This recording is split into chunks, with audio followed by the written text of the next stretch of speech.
नमस्कार मित्रांनो, आपले स्वागत आहे सिद्धी समर्थ एज्युकेशनच्या परिवारामध्ये. आज आपण पाहणार आहोत लोकमान्य टिळक यांच्या पुण्यतिथीनिमित्त अतिशय सोपे, सुंदर 10 ओळी भाषण मराठीमध्ये. चला तर मग सुरू करूया. आदरणीय शिक्षक आणि माझ्या बालमित्रांनो, सर्वांना नमस्कार.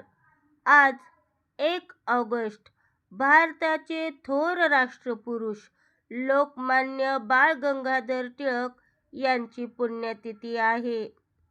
त्यांचा जन्म 23 जुलै 1856 रोजी महाराष्ट्रातील रत्नागिरी जिल्ह्यात झाला.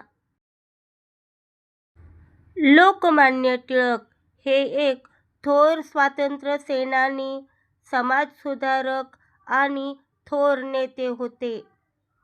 स्वराज्य हा माझा जन्मसिद्ध हक्क आहे आणि तो मी मिळवणारच, ही त्यांची प्रसिद्ध घोषणा होती.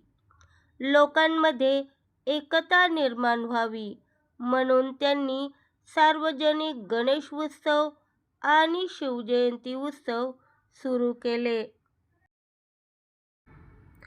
त्यांनी लोकांना जागरूक करण्यासाठी केसरी आणि मराठा ही वृत्तपत्रे सुरू केली.